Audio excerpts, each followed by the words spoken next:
Got a good heart, you better get smart. The devil's all around and not the one you want. This shit is so profound, let's drink another quart. If you got a good heart, you better get smart. If you got good ears, you better listen clear. All masters at the mic, she's had the sauce for years. She's got you in her sights, the others disappear. If you got good ears, you better listen clear. Listen, you didn't drop onto Earth to play small. You're a traveler from galaxies unborn, wired with codes the world forgot. Codes that can bend reality, heal bodies and awaken entire planets. But first, you have to remember who the heck you are. I'm Jerry Sargent, founder of Star Magic Healing. Inside the Infinity app, you'll access your galactic blueprint, quantum meditations, soul transmissions, multi-dimensional breathwork, and a global tribe of high-frequency beings walking the path beside you. This isn't incense and quiet ohms. This is soul surgery with cosmic scalpels. This is multi-dimensional DNA detonation. This is why you came. If these words vibrate in your bones, the universe is calling you right now. Download the Infinity app or visit starmagichealing.org and step into the new frequency. Your soul's been waiting. I'll meet you on the inside.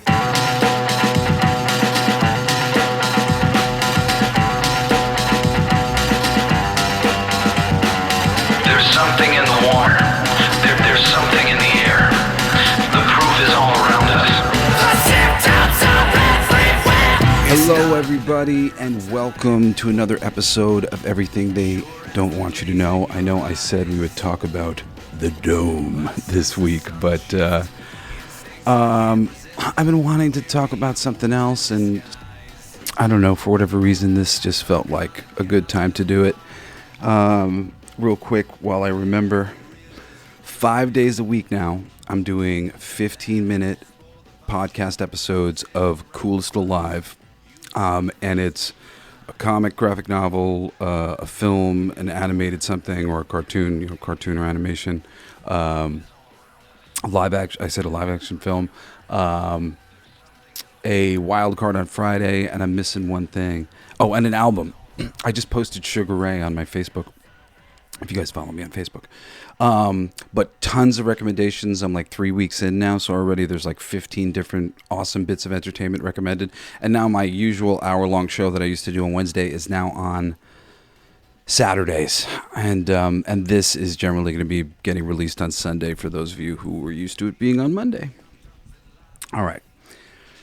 So I feel like crap, and I'm like showing up to do this, even though I'm like miserable. I've been going through God knows what, fucking physical and like spiritual and sickness. I think I had pneumonia. I think I'm still maybe recovering from it. I have just felt energetically wiped out for a while, and it's no fucking fun.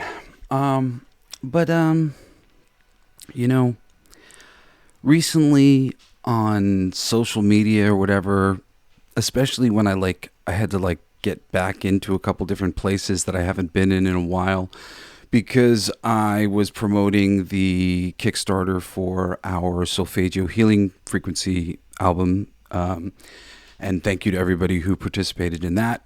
If you still want to participate in that, we are taking late pledges. I think it's like slightly more for the people who come in late at a certain point in time. That'll get closed down. But if you want to get one of the albums or whatever, if you go over to the Kickstarter page, or just go, it's easier to go to blacklightdistrict.studio, which is our website, and it will link you straight over to the campaign, and you can get whatever you want. But it's not going to be open for forever. Like once I put in the orders, that's going to be it. So that's all the fucking house cleaning that we have to do, and now we can talk about this shit. Social media, yeah, fucking shit. Social media,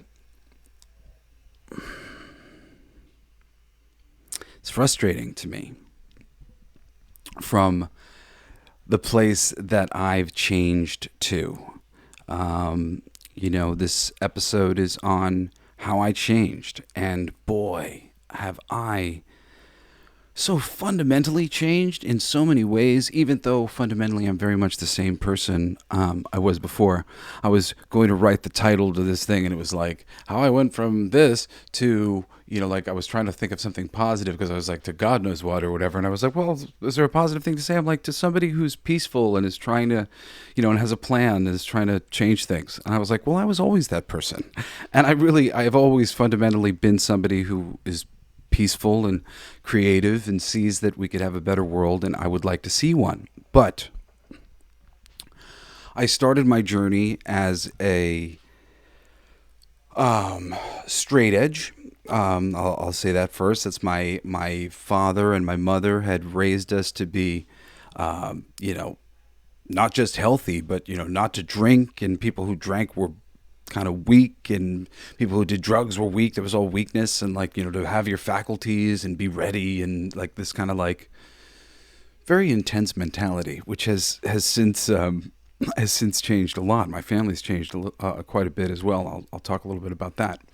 And I guess part of this is inspired by my father, who, I'll leave that for the end of the show. My father has just recently really made a big change, and it's been a slow moving glacier, but it's another thing that's had me thinking about change. And I didn't quite get to the point of the social media thing. And forgive me, it's been so hard for me to think straight. I'm like, really, am I going to do a show right now? I can barely think straight. But with the social media, I just see so many people unable to change. So many people locked into various states that I know I was in at one point or another. And, and by having this conversation about how I changed, I thought maybe it might help other people to change. So I don't know. I thought this was like a sacrifice I could make on the altar of something that's very important. Change, opening your mind, changing the way you're looking at things. So straight edge, no drugs, no alcohol. My friend forced me to drink some freaking, I forget what they were called. They were like Sprite kind of tasting beers or something. At 21, he made me do it. It's at 28, I realized that drinking and maybe marijuana too, I had kind of had my door open with marijuana with my drummer right before he passed away, but then it was never offered to me again. He had suggested that it might be good for me. And at 20, at 28, I decided to open the door to both things because I thought socially it seemed to be screwing up my ability to connect with people. But part of that change, and I'll get to this in a second, because there's a lot to really talk about, but I just want to kind of lay out who I really was. I didn't believe in God. I didn't believe in magic on any level. I didn't believe in, I had the most 3D sort of understanding of reality possibly imaginable. At the same time, though, I was always an intellectual and a skeptic, and the things that I did believe in, like our financial system, I always just fucking, hated that and thought that needed to go and didn't trust any of the motherfuckers doing anything. And, same thing with politics and so much stuff. And I would read whistleblower books and, but grounded type stuff, not anything out of the ordinary, we'll say that. I was a early fucking liberal activist. Even though ultimately I was a centrist, I didn't agree with every single thing any political party did. I don't believe, generally in taking sides. But I do believe in aligning with forces that have the interest that you have at heart. And I was very much in alignment with so much of the liberal agenda, and things that were being talked about that I didn't feel were being talked about enough, whether it was things that were being done to black people or things that had been done to the indigenous people or just things that were being done to gays. I was just fucking fuck this system, and the people need to know, and something needs to be done about this.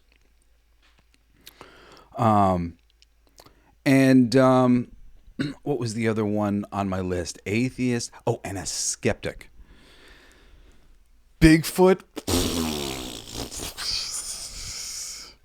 I mean, aliens, anything. I was just bleh, bleh, bleh. I owned a skeptic's dictionary. Okay, I owned a skeptic's dictionary, and you know, I really didn't. Sorry, I'm organizing my thoughts. I really didn't leave room for anything that wasn't in the textbooks. You know, I remember I had a teacher who taught a little bit of what's called like natural law, and it was just like, you know, like I picked this up, it falls to the ground, gravity. You know, like there are things that I can prove, and there are other things, and you know, I don't believe in those things. So, I don't know where to start in terms of, you know, my complete journey of change, because, you know, really it laid with a lot of great effort that just sort of went to waste because of all the ways that I was misaligned. I was, you know, injured. I'd hurt myself when I was a kid, and I was hurting myself worse. I was just sort of like overworking everything. I was just really putting myself out there and efforting. I just like, there's so many fucking scripts, man, that I've written, and so many songs, thousands, because I was just constantly churning out, you know, material to get the best out of myself and whatever else. And then at a certain point, just ideas just wouldn't stop coming out of me once I like opened this spiritual intuitive thing, but that took a long time. And, you know, and I guess we'll get to that, you know, but, when I was a kid,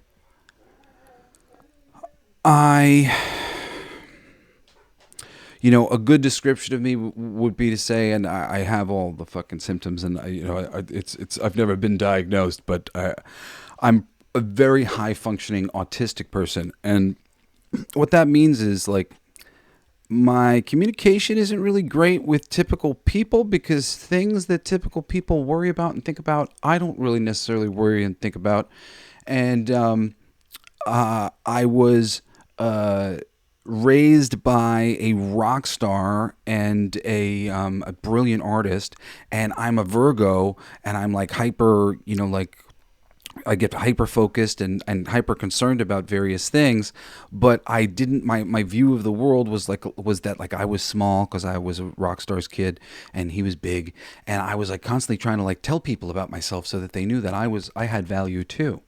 And that very quickly came back into my face as a teenager, is like I was talking about myself, and that killed me, because I just wanted to be friends, and you know, I was trying to make friends, and I would constantly run into problems where I would just sort of I felt mischaracterized. I don't know what I was doing or saying in these situations that got people to read me incorrectly, you know, but like this led to me being relatively individualistic with my friends, and like, you know, to guard, you know, myself and my personality, and ultimately me having some, you know, trouble with my family, and them like kind of viewing me as egotistical because I spoke like I was my dad, but like I struggled with communication, so I copied him like exactly, you know. Copied him exactly, and I would walk around speaking like him. So I had like I got dressed down real hardcore a few different times, because like they felt like I was this like arrogant person, which, you know, this battle with arrogance and trying to not be arrogant was something that they were fighting, that was being like projected upon me, where I was just sort of innocently behaving the way I heard my dad behave, you know. But oh boy, you know, like as these things came back around, and there was a lot, you know, personality wise, you know, that I had to sort of recapitulate what I was putting out, because what I thought I was putting out was I'm a happy puppy dog and I'd love to play with you. Let's hang out and be friends. And what often came back was, you're taking up too much of the room, and you're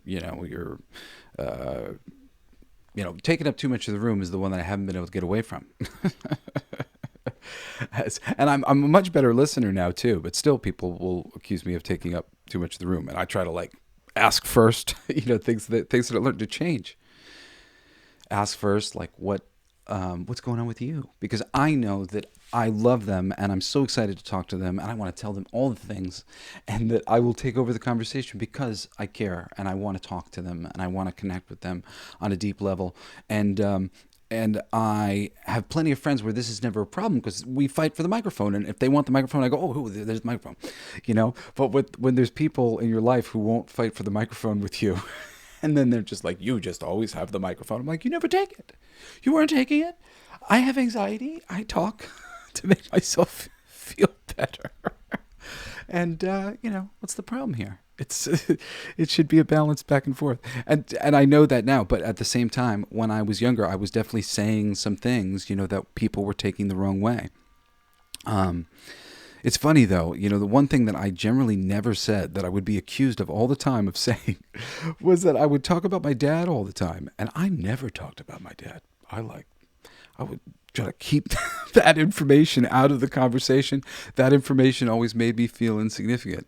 And then the conversation would just turn to them, and it was like I lost a friendship where things were no longer natural. I didn't like that being a part of the conversation, and I would hear back, and he always talks about his dad. I'm like, who the fuck? When do I do that? I don't do that. Like, they're always thinking about my dad, apparently. But like, these are some of the early lessons that aren't necessarily like on the list, because I can't necessarily say what I was other than misaligned and a stupid kid, and didn't know what I was doing and trying to adjust things. I'll say famously, I was so embarrassed. This was such an embarrassing story for me for so long. I mean, now I own it, and it's like, it is what it is. It was perfectly innocent, but I was up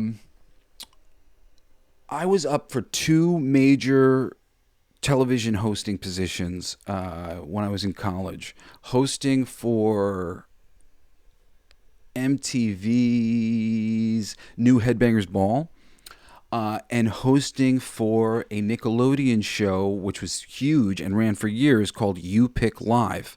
It hadn't started. This was the beginning of it.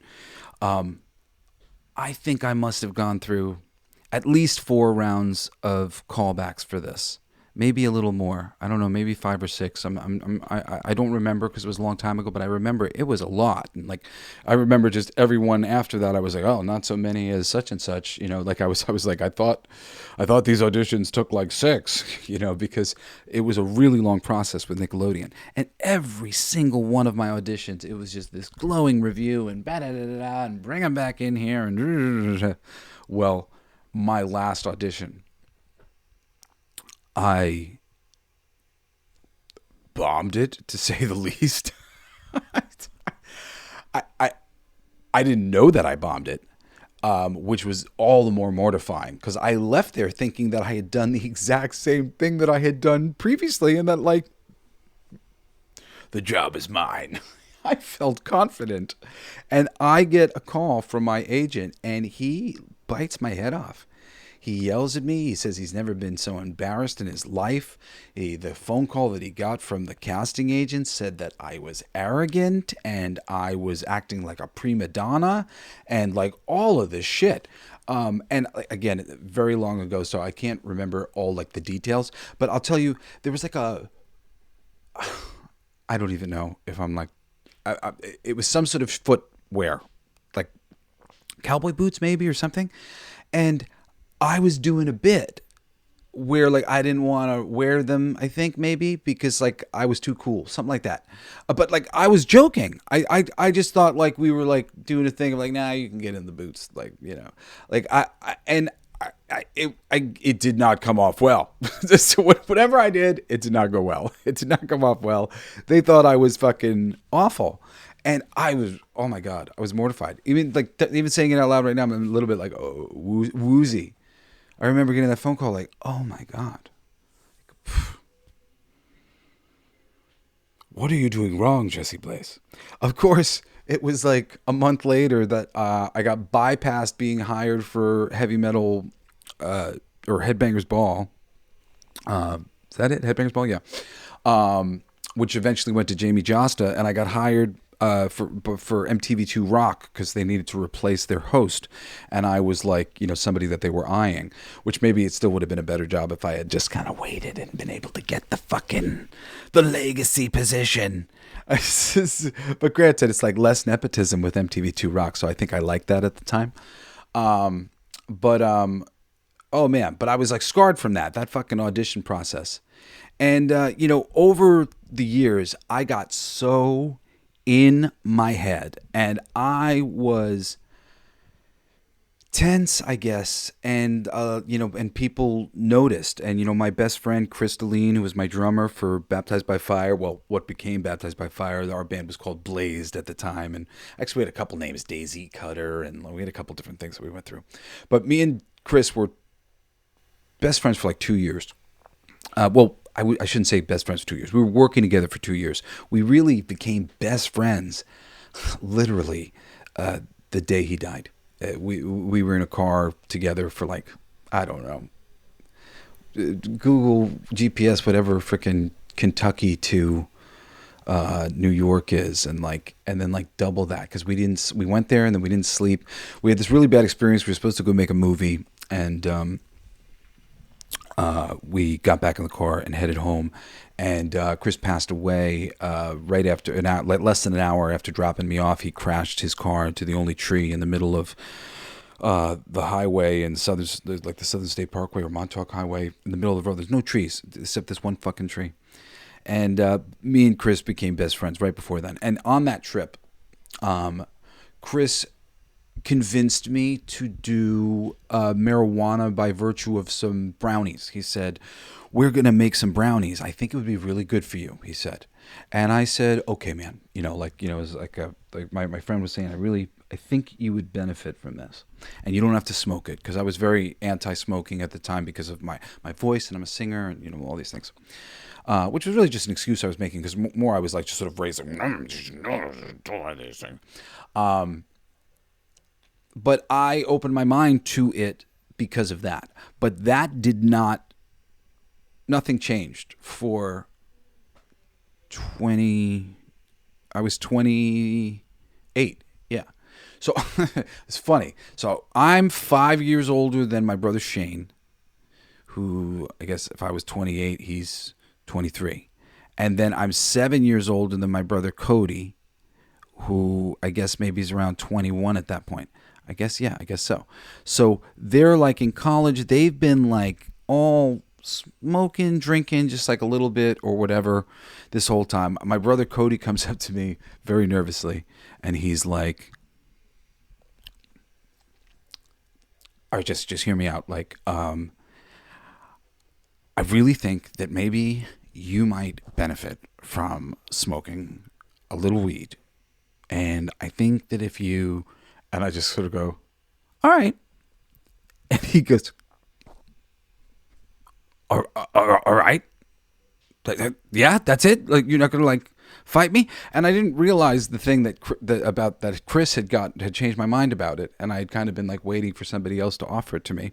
And, at that time I was literally just opening this door for drinking, and I don't drink a lot, but I drink just a little bit. I tend to be just a bit more social, and it tends to make a lot of people who drink more comfortable if you have a drink with them. And I said okay, and when I smoked marijuana, and I won't say for the first time, because the first time I don't know if I even had any effects. For the first time, I was literally at a party at a Comic-Con, like with fucking. I'm friends with Adam Green, and Adam Green's friends with Seth Green, and Seth Green and his wife Claire were at this party, and they had invited me, and I was in the back. I think this is the one time I've ever fucking been at any of these things. But Zachary Levi was there, and others, because usually I never did any of these things. And then, for me, this stuff became very ceremonial. So this is generally stuff I tend to do. Like I smoke like separately, but like I smoked with these celebrities in this like ring in the back. And I think, I don't know, I think maybe Adam's wife at the time, that was the person who I was like with, like I was her plus or something. But again, fuck, I guess this is how you know when you're getting old, when you're like, I don't remember exactly. But yeah, something like this happened. So I smoked, and, and that weekend I drank a little. I think maybe the drinking or whatever, I don't know if I drank a lot, just a little bit, I don't know, but that was like the first time that I dabbled in anything like that, but I didn't really have any effects. I remember the real first time I ended up like smoking, I smoked with my friend. I was supposed to be moving out of my house, and my friend was like thrilled when he found out that I was smoking, as he smoked, and we became like smoke buddies. And that was one of the first times I started to have real interesting psychedelic effects from smoking. And I realized immediately that it wasn't at all what I thought it was. My prejudices against smoking were, I didn't do it, so I didn't know. A big change. I didn't do this, so I didn't know. I thought this, and I thought this, and I thought this. There are plenty of people who smoking will like put you on a couch and have you doing nothing. That wasn't the case for me. For me, it was a lot of clarity, a lot of realizing that I had been living my life in a very tense state of like mind. I was really kind of freaked out all the time, and I took to it as a sort of anxiety medicine rather quickly, because it just helped me to level myself out and get a better view of things. I had like a real kind of renaissance of self for maybe up to like 5 years. Well, less than that, because it was by 30 when my body pain kicked in. So really, I guess it was just a couple years, like 2 years and change, where I started getting tattoos, and I was living my best life. I was finally starting to relax. And, my brother Cody and my friend were right. I'd drawn this hard line because that was what my parents had said. That was the thing. And also I realized at a certain point in time, I kind of needed to get away from my parents. I chose to go to school near home and everything, and I felt very influenced by them, and I didn't know what to do. I'd like lost on Rock the Cradle, and there was a couple different, well, I came in second, but I felt like I lost. I felt like, I had an opportunity to prove something. In particular, they had learned one of my original songs, and I hated going on the show and doing cover songs because I'm a songwriter. And I was so excited to do my song, and the only way they did your song was if you won. And so for me, it was like that was the thing I lost. I really wanted to play my song for everybody.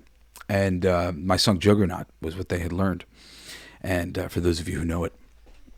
But I felt like a little lost. I felt like I needed to get a little separation.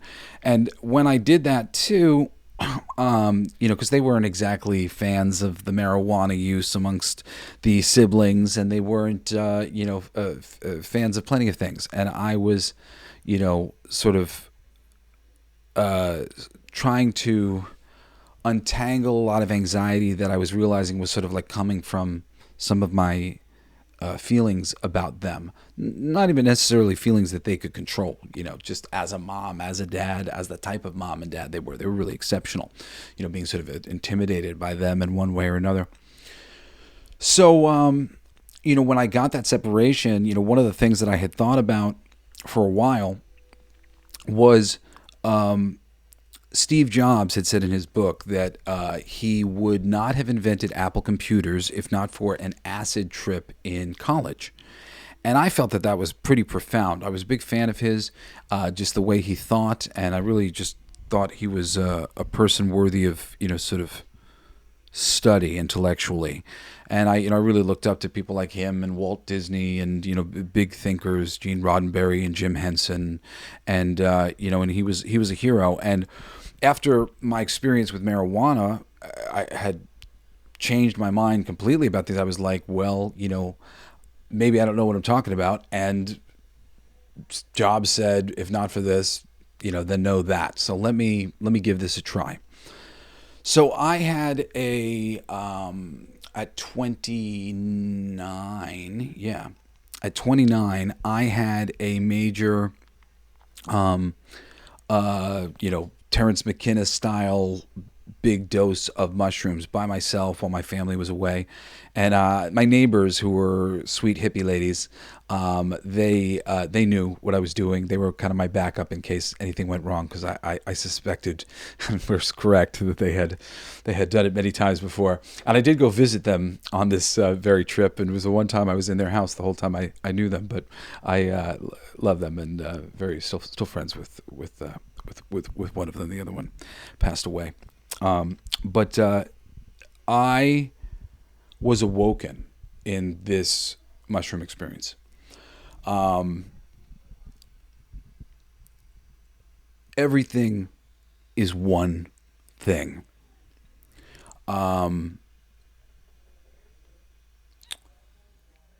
You can see it in various high-dose mushrooms or ayahuasca experiences as the whole world shifts, as your mind shifts, as certain things shift. It's all very shifty. It's not so 3D as we think it is. And once more, it's all just like a big bowl full of jelly. And, when I bleed, you bleed. And when the earth bleeds, we all bleed. I sort of sensed and knew that all at once, that there was just like, it was just sort of like my ears went up and I sensed infinitely more. A suspicion that things were not small, things were big, and I was scaling it back. Now, this was not an automatic turnover of my skepticism at all. Not even to this day. I remain a skeptic, even though you would be like, and I'll be like, I've looked at this information a lot, and I've spoken to our ancestors in many a plant ceremony, asking them lots of things, and and I have my suspicions, but it's crazy to think that this skeptic atheist boy could change so much.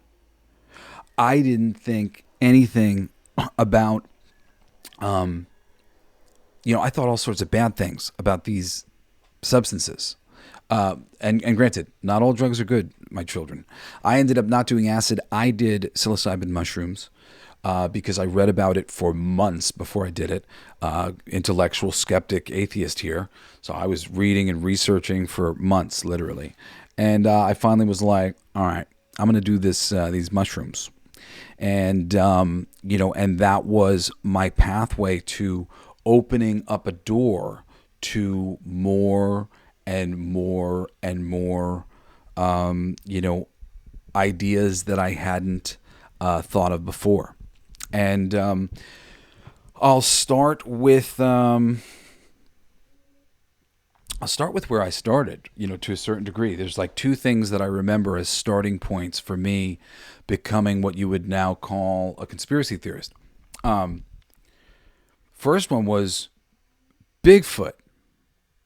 I said, Native Americans have been here long before we were. If the Native Americans don't have any stories about Bigfoot, it's bullshit. Well, my friends, the Native Americans have a lot of stories about Bigfoot. Like a lot. A lot. It was mind-blowing. I was like, And that was a little bit of the beginning of me recognizing that first-hand accounts weren't being taken into consideration at all. Somebody said, I saw this person, culture says we saw this person, pictures that they've drawn of this thing or whatever, but it's not a photograph, you don't know, So no thing. But even though we've got like 100 different words to describe fucking Bigfoot between all the different tribes across America and Mexico and whatnot, it's crazy. They're just like, nah, these guys are just assholes who, don't have eyes and have never seen a Bigfoot. Meanwhile,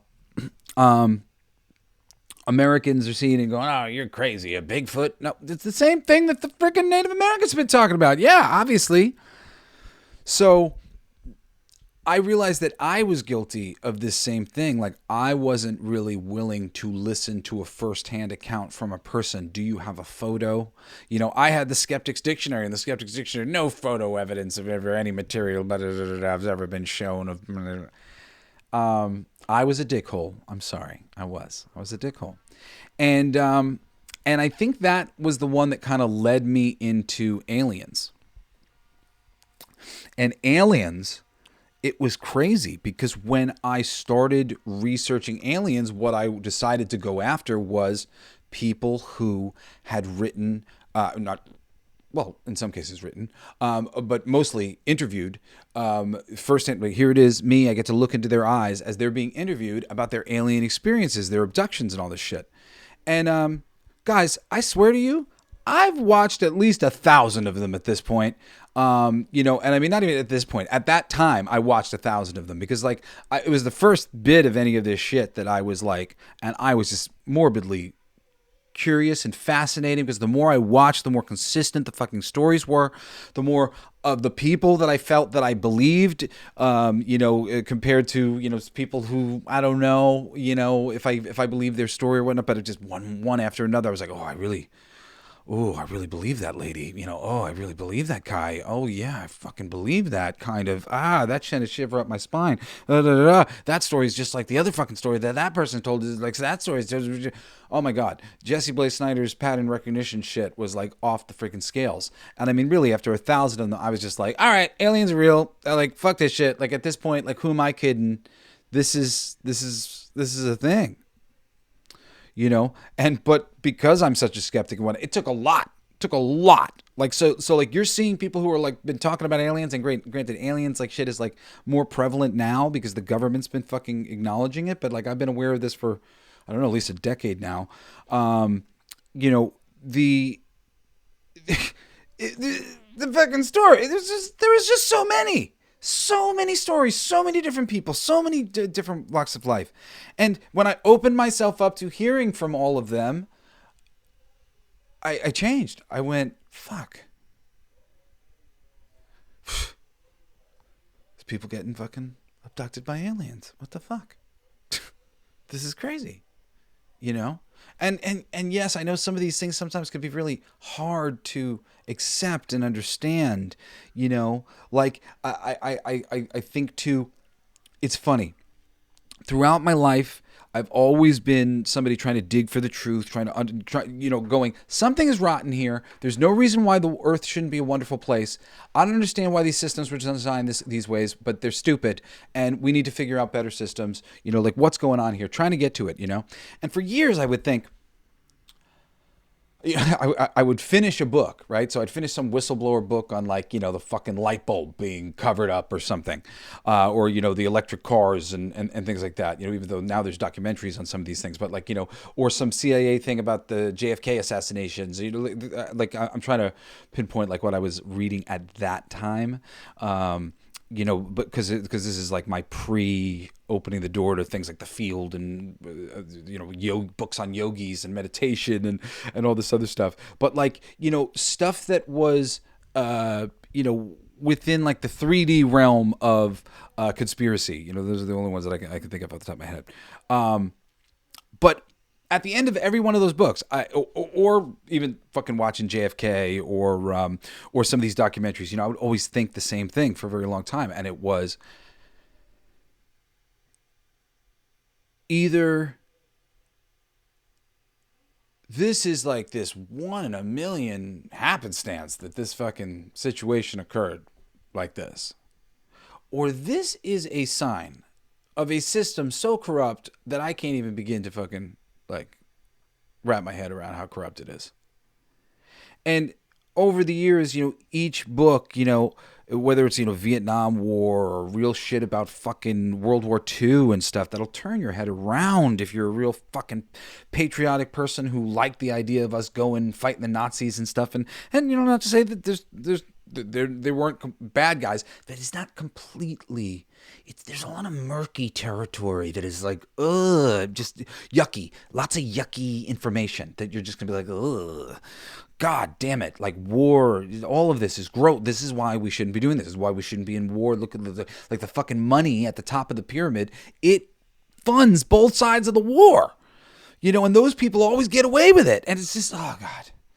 There's so many things, about these situations. And it was years later, whilst I had opened my mind to the fact that there was more, perhaps spiritually in this world, that I opened my mind to, oh, fuck.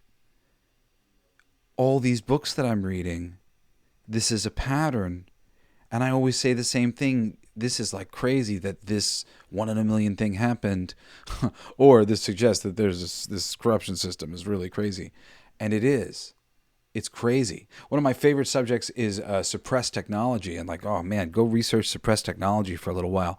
That one's a disappointing rabbit hole, even though at the same time it's a really illuminating and cool rabbit hole where you're like, what and what and what and what is this world we're living in when all of these things have been invented that would have changed the world 100 times over, and the reasons why that's not the case. Hint, the oil industry has had something to do with it. I think that's perhaps changing. Perhaps there's more room now. But there was somebody recently who figured out how to turn plastic back into gasoline, and I believe that person is missing now. It's just like crazy. The real suppression that we're under, the system that we're under. It's been subtle for maybe the longest time, but it's gotten more aggressive over time. And it took a long time for me to get here. So, let me continue to get like a little bit more specific on a couple of things that, like I said here. So, I'm straight edge. So now I drink socially, and, I it's been generally a benefit. I've not abused alcohol. I've abused marijuana a little bit as a medicine, and, kind of gone off and on it occasionally because it's very helpful to me with my anxiety. But at the same time, smoking too much over time has side effects that aren't awesome. Granted, a lot of the reason why I've allowed myself to smoke, my side effects are less than sometimes when I've been overwhelmed and haven't really been able to deal. But, but recently I'm not fond of that feeling of I need this to deal. So I try not to smoke in that capacity where like I can't deal if I don't smoke, even though I've broken that a little bit occasionally because I've broken that a little bit recently because I've been so sick and feeling like shit.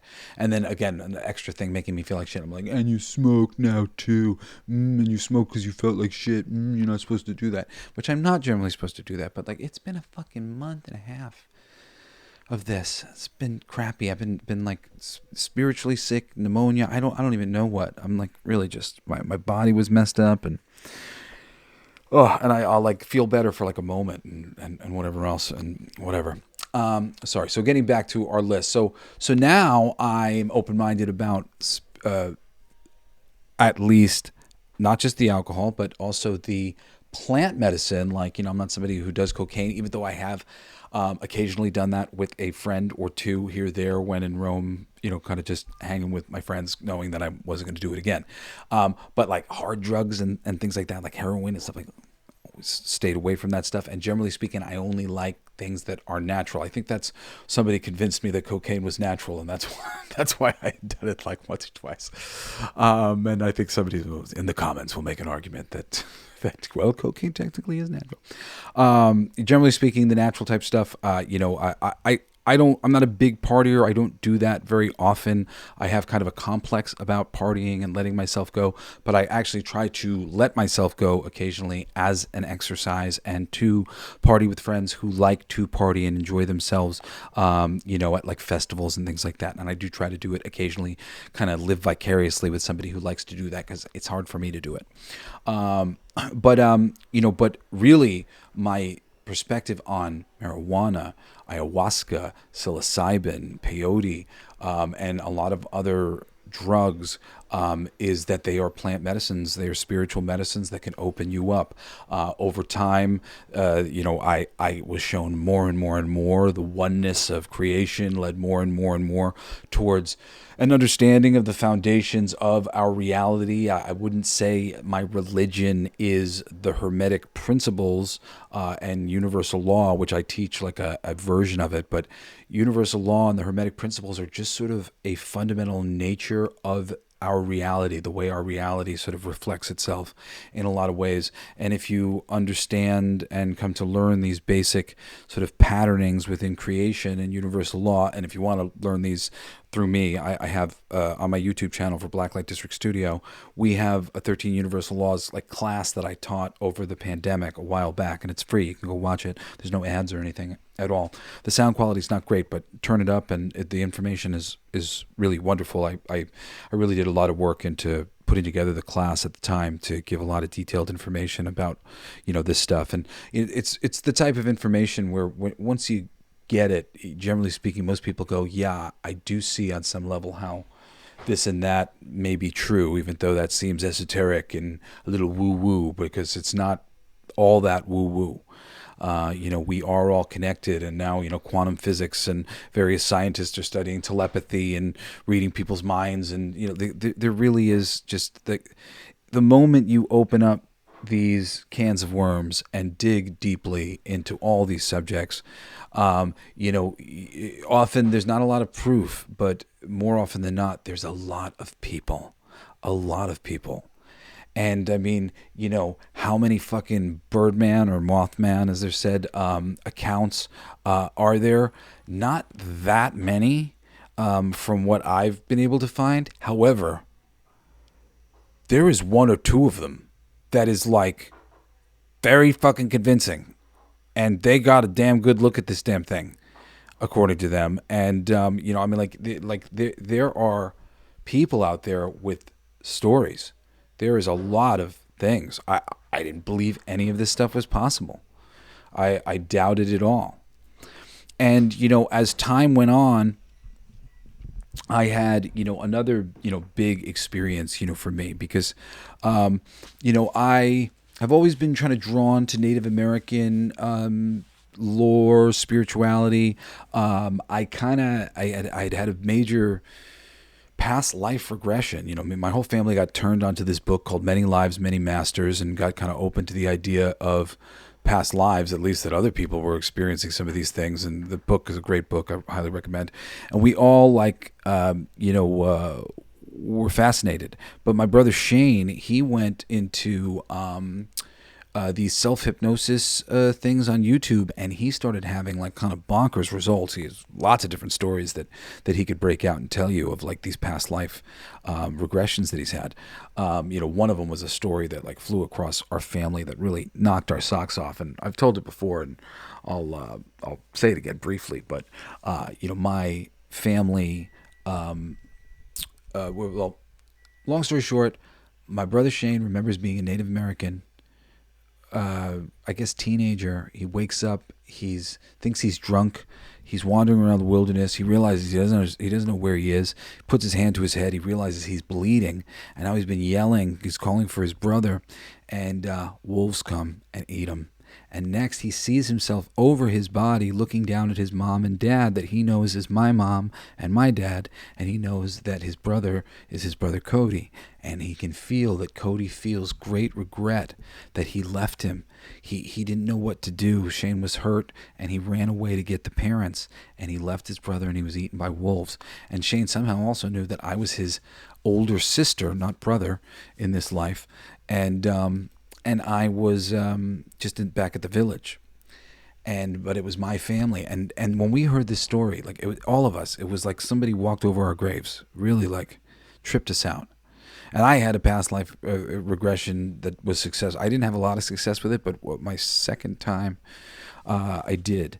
And I had a really interesting experience remembering being with my now ex-wife in another life. She was a big Scandinavian man, and I was this, like, kind of short, stout, kind of Native American lady. I guess I chubbed out in my older my older years. But I would be, well, there's a couple things, right? And again, change your mind to tell you the whole thing. So my mom kept talking about how my grandmother was our guardian angel, our family's guardian angel. And then I got this aura reading, and I had gotten an aura reading at 27 when I was in the middle of a depression. I was blown away by it. I was like kind of whisked away by this, the mother of the aura reader, who was like, she sees auras too. She saw my aura. She's like, my daughter's got to read your aura. It was like this thing that they were offering me. I didn't believe, this stuff, but I was like, oh, whatever. Sure, nice. Yeah, thank you. And they did it, and I was blown away. She gave me a book that obviously she hadn't written in the past 5 minutes, gave me a picture. The picture matched her description that she gave me before she took the picture. She told me what my aura looked like, then she took the picture, and then she handed me the book, and all the shit lined up. And it was like not like my normal reading. I was in a depression, and I couldn't call it depression, and she didn't exactly call it a depression, but it was very on the money for things that I was feeling like I was experiencing. I didn't mention that the mushrooms really helped cure my depression overnight. Also helped me iron out feelings that I had with my family, even though I did still have hang-ups with them for a long time that I had to kind of figure out how to get over. It made me feel like the hang-ups were relatively small and that we could figure things out. Really progressed me, like changed my mind about a lot of things. So I'm forgetting why I was saying all that. So all of these plant medicines, whatever, like opposite. Then I'm a skeptic. But fucking Bigfoot's real, and aliens are real. And now I'm like, well, fucking all sorts of things could be real. And especially now I'm studying Hermeticism, and I'm looking at universal laws, and I'm realizing quantum physics, and this is a fucking matrix. This is a mind playing out concepts. These are all concepts. Everything's a concept. What came first, the chicken or the egg? The idea for both. Everything's a concept. So I've changed my mind. Changed my mind about all this stuff. And then religion, that was what I was talking about. Because of the Native Americans and my grandmother, so in the aura reading, I went back to the aura reader, and she gave me an aura reading a second time after I had been meditating and really like opening myself up through the occasional, like every 6 months I would do psilocybin again and have major breakthroughs. And I was trying to always use marijuana very spiritually as well, for the most part, most of the time. And I was growing, getting a lot of information and understanding of like spirituality in the world, and like, how we were meant to function, how we were one, and like, just like figuring out what I had done to myself basically as a child, which was a long process, especially because I was just like avoiding pain that I was experiencing, avoiding talking about it, avoiding addressing it because I had gotten hurt and I didn't want to talk about it, I didn't want to say anything. So I pretended like it never happened, kind of thing. And there was a lot of stuff that I had to unpack. But when this lady gave me my aura reading, I had done a lot of that work, and she told me that my aura looked like some of the auras of some of the like masters that she worked with, and which was like really kind of the first time I ever had anybody in that sort of way tell me that like I've walked this path before. I've gone through this kind of school of figuring out this reality. And she told me that I had these two big white lights on my left and my right, and that I had 13 little white lights on the side of my head, and that The left white light was my master guide, my master guide and guardian who was like protecting me, and the other one on my other shoulder was my muse, and that they were like connected to me really strongly, and there were a lot of 13 or more lights above my head that were other angelic spirits that were there trying to help me in my growth at that time. So I was sort of like blown away by this information. It was very like positive and stuff, but at the same time, like the skeptic in me was like,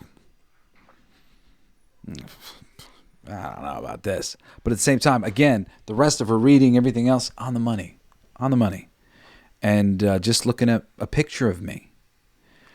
And that night, or like I think maybe even like within an hour, like with like the next repetition of events was like I went on the floor to play with my daughter Parker, who was weeks old, and she was laying down, and I like moved the toy out of the way, and I got in her face, and she starts looking above my head and laughing and smiling. And this was the first time she'd ever done that. And I called Patty and my ex-wife. I just said, Patty, do you see what's going on right here? You see what's going on? And I told her about the white lights and stuff that the lady had said there. And they say, things I'd read in books and whatnot, babies could see, ghosts and spirits and things. And she is laughing, and she's not looking at me. She's not looking at my eyes. She's looking above me. So I started I kind of started, I don't remember actually which the order of things were. But we'll say I was talking to my grandma because I was convinced that, well, one of them's got to be grandma kind of thing. And when I, from the very beginning, when I like just decided to articulate and like talk to her and go, Grandma, she came in. She was like, yeah, baby. And my sort of channeling and talking is always like Tennessee, it had always not been very deep, but I would get information and I would be able to have simple conversations with her. And one day I did a really long meditation. For a little while I did this thing where like when my family would go away, I would meditate for the whole day. I would just like go outside in the morning, lay down, and like, lay there until something happened. And I had to do this twice this day because I had to get through this whole pain experience that I was having. And I got through it, and, and on the other side of it, I, came to, and my best friend Chris was there. I could see him. I could just like see his shoulders. He was just off to the side. And there was other people surrounding him, but I couldn't make them out. They were just like blurs, smoke, but I saw him. And I said to him, I said, Chris, I've been making the most incredible music. I wish you were here making music with me. And before I could finish thinking that to him, he was on top of me in my face, and he said, I am here making music with you. One of the realest experiences I've ever had in my life. If I believe anything, I believe that happened. And shortly after that, I realized that probably meant that Chris was my muse. And I started talking to Chris. I was pretty selective about who I would talk to when I would do some of my psilocybin things. Occasionally would speak to the fire, the water, the air, the elemental type spirits. Not in worship, but just in respect and hello kind of thing. And one day I was coming back from, I don't remember what, but I was in the car, and I was thinking about how the spirit of the birds is essentially the shape of all the birds. All the birds have a similar shape, and the spirit of the birds represents the general shape of the birds, the beaks, the feathers, the wings, the thing, and that I'd come to understand that, the elementals, all these things, they're essentially governing the shape of the thing, and that these higher, beings that, like, say, the Native Americans would be thinking of, were these higher energetic shapes of the thing, or energetic archetypes, and I guess possibly physical archetypes, depending on the thing, or maybe depending on if the veil is thin enough. Perhaps those energetic archetypes exist in tandem with man. But thinking about that, all of a sudden I just went, well, then wouldn't God just be the shape of all things kind of thing? And like the larger shape, and the shape of the bird, the God would just be the biggest shape, the thing that everything is in.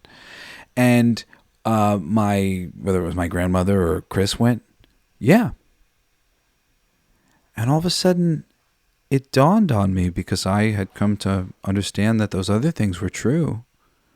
And I just went, God? And when I said God, I was hit with this like pulse of energy that brought me to my knee. And it just went, yes. Yes. You remember. You understand. And ever since, I believe in God. I have a kind of complex understanding of God, because I do believe that this is a matrix that has its own God within itself, and then there's, I believe, a God outside of this matrix. But God is the observer, the emptiness, the empty space that is observing all things. But there is a conscious link, to it for us. And I changed my mind. No longer atheist. No longer skeptic. No longer, what's the other one? Straight edge. And, and what did I have in my list? There was one more. Atheist and activist. And the activist part of it too became, and I'll get to, I don't like to look at myself, so I was doing it with my recording over this thing. I'm going to release this as a podcast. I do a show every Sunday called Everything They Don't Want You to Know. I decided to go live on Facebook because my videos usually get around, and I thought this conversation was important to have, not like anonymously with my audience, but like earnestly with some people who know me. So I wanted to do it there first and get it recorded. So there's a live version of this. If you go and you find my Facebook, you can find my stuff. If you go to like my Instagram, there's a link tree. If you go to my website, blacklightdistrict.studio, you can get all that shit. Anyway, I'll get to all the comments in a second, because I haven't been looking. But this social virtue signal, or not, there was something that happened with social justice where it became trendy and popular to do social justice. When that happened, I bailed out of it because I did not want to be thought of as doing it for the wrong reasons. And so I just went into kind of doing that stuff in my own time. I felt like the conversation was being had by people. And then I really felt like the conversation went off the wagon, where they became too pushy and, not the type of conversation that like ingratiates people to your side, but the type of conversation that pushes people away. And I really didn't want to be a part of that conversation. My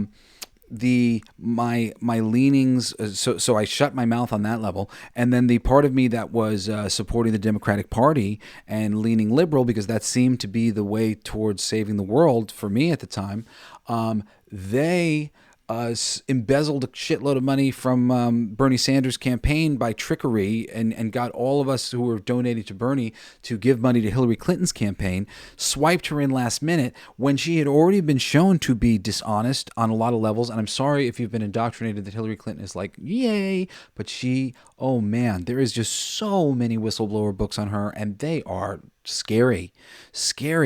I mean, really, like look more deeply than just like the Democratic Party, through line, their PR line.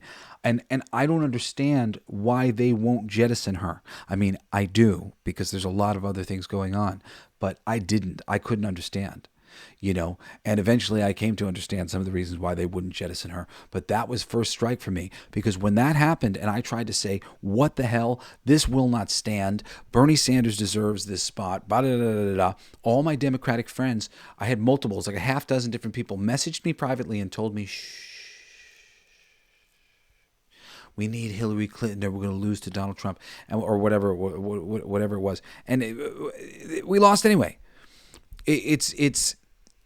It was very upsetting for me that time, where I was saying corruption, this is messed up, don't let this stand. And they went, no, we're going to let this stand because just like we got to keep our guys looking squeaky clean and shush, don't say anything bad about us. I'm not down with that, man.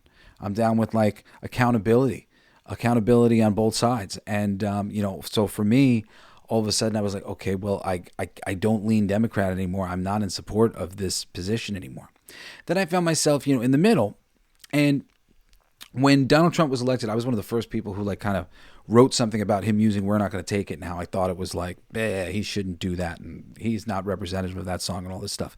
Because personality-wise, guy with a golden toilet, that definitely is not my type of guy.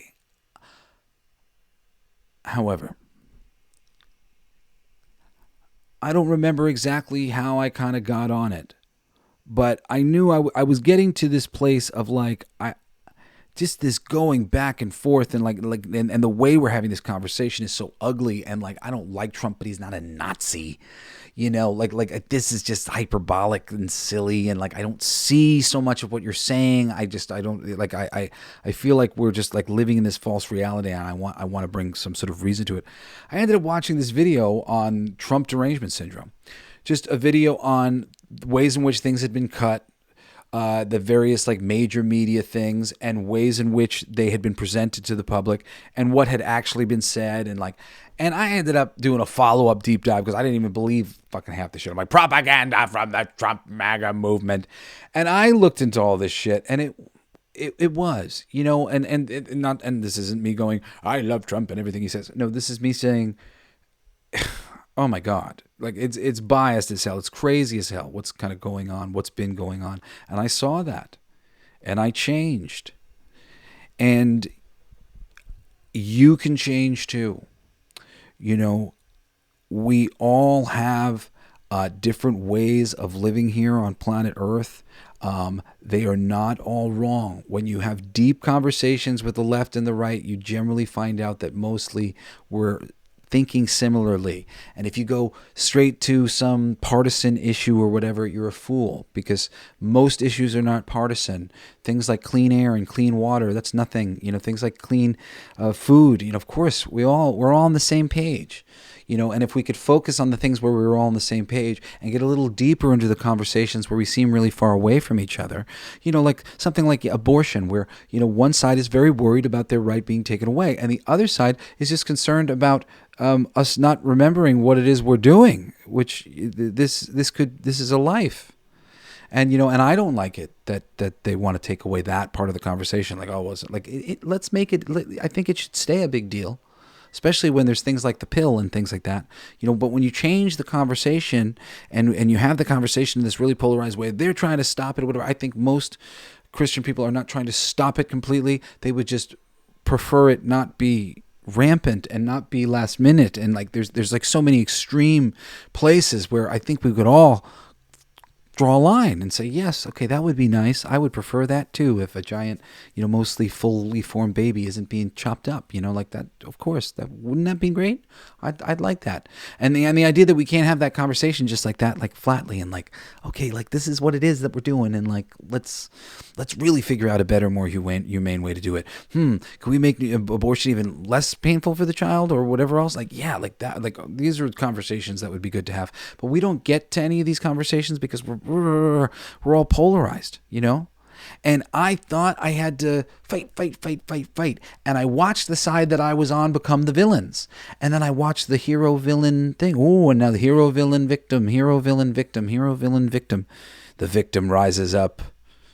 to fight off those people. It's really, it's just a crazy loop that we're all in. I was shown once by Spirit, that it's the Hatfield and McCoys down a long 50-yard line, and just all these people getting ready to charge each other. And this Hatfield and this McCoy, in another life, they were brother and sister. In another life, they were brother and brother, father and mother, boyfriend and girlfriend. They've been like this. They've been friends so many times, but now it's Hatfield and McCoy, and they don't recognize each other. And now they've got all this karma and all this tied up hostility that's all built around the fact that they've been around for a really long time, and they've got something really wild kind of tearing loose inside them from interactions that they, on some level, sense it was you did this to me. Unrequited love and unrequited hate and vengeance and everything else. It's a really wild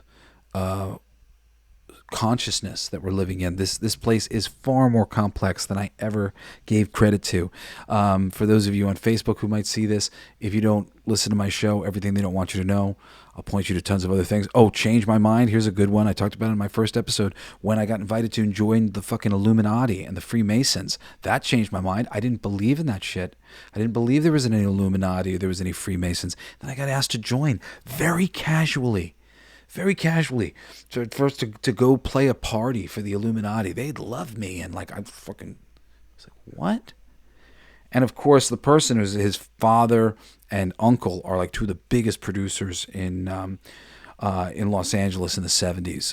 And there's so many things, Every single time I would draw some line, I would go and I would dig into something. The only truly heroic war was World War II. None of them are. Every single time I thought I had a line, no skinwalkers. Eventually, I would come to a place where I went, shit, I suppose that's possible. And really, that is the scary thing about change, because it's scary to open your mind, to know that there's scary things in the world that might have better technology, smarter than you, whatever other advantages it is. It's frightening. There have been times in this journey where I've come across information, whatever. I remember I once faked being sick for 3 or 4 days because I didn't know how to face my ex-wife, because I had learned some things that I felt were so disturbing to me that I didn't think I could hide it, what I had learned. And it was some heavy things about some alien stuff and some different things of stuff that was really going on with other beings on planet Earth, and I was kind of wrecked. And and it can be difficult. That's change is hard. It is. But to truly change is to truly grow and better yourself. And I do recommend it for the most part. I've definitely gone to some places beyond that for whatever reason my soul agreed to before I came down here, but I wouldn't recommend going to those places. So at a certain point in time when you feel like you've had enough, just stop, because it just gets fucking crazier and more existential and nuts. All right, I'm just going to go through quick comments here that are on Facebook, anything related that might be awesome.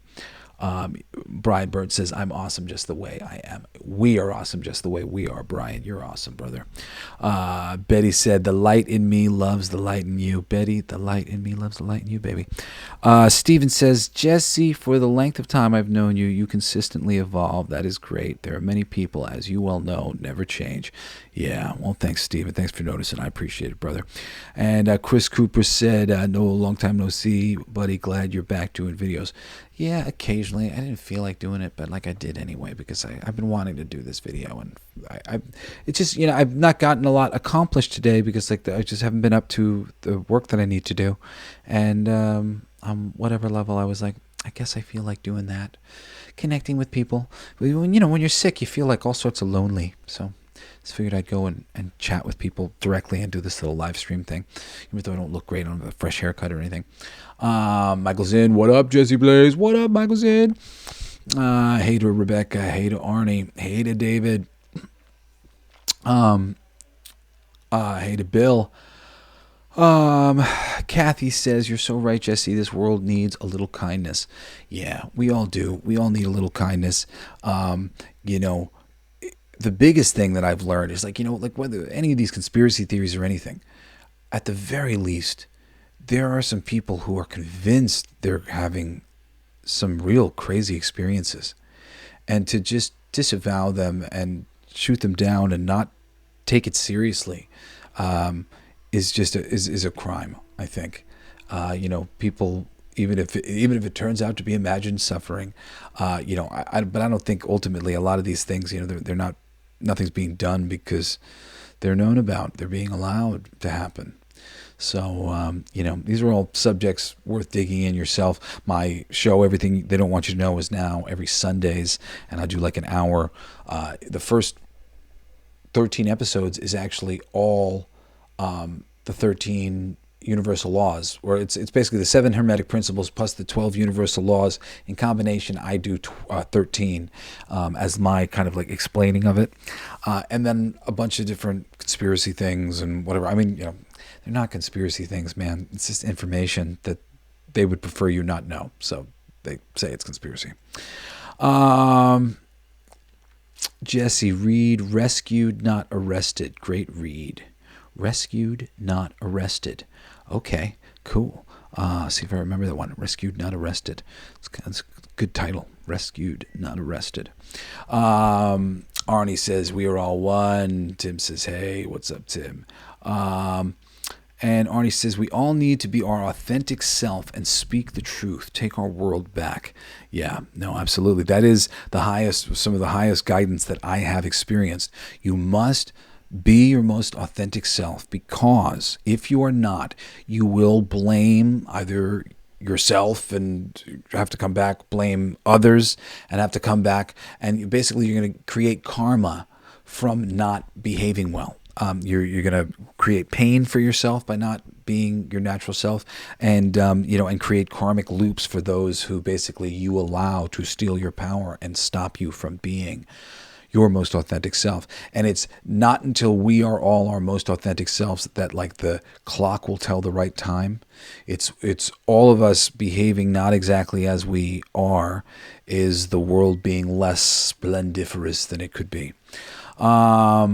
Tim, wish I'd gotten video, but when Taryn was waking up from his procedure, he was mumbling the na-na-na-na-na from your song. Oh, that's adorable.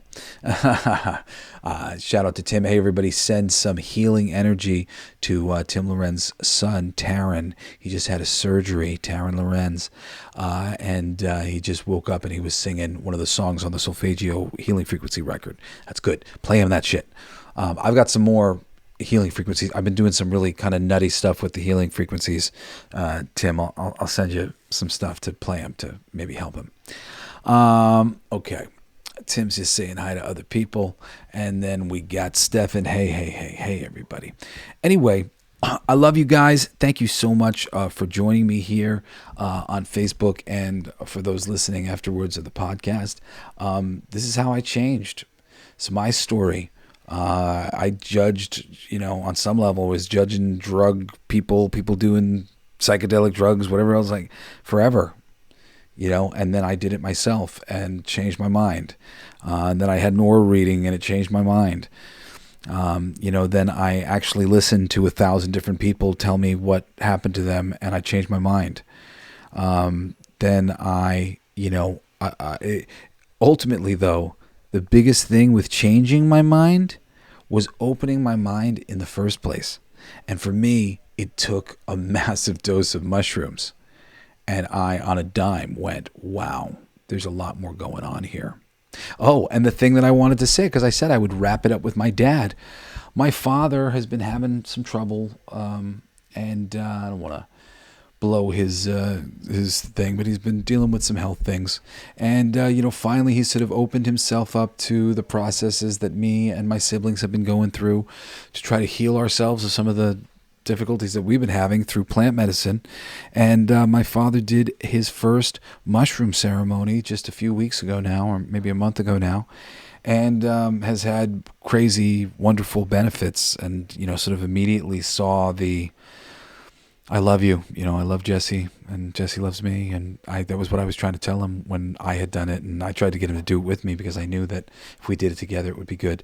And he yelled at me at the time when I tried to tell him. He's apologized to me since, so there's no hard feelings.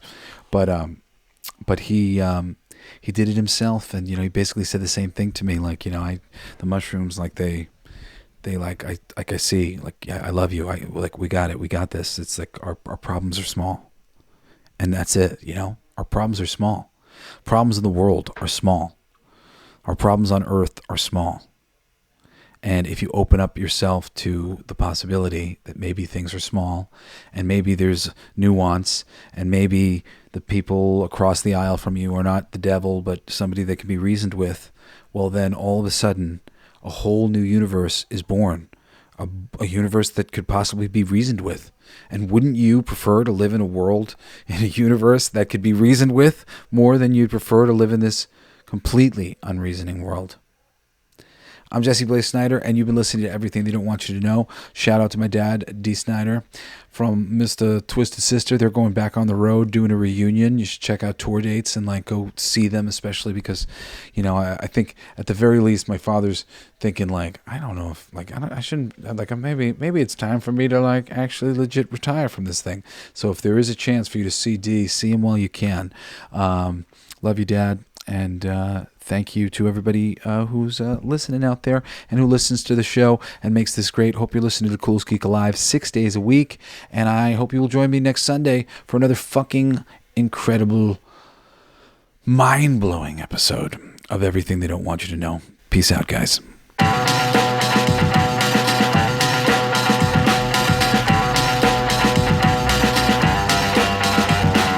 There's something in the water.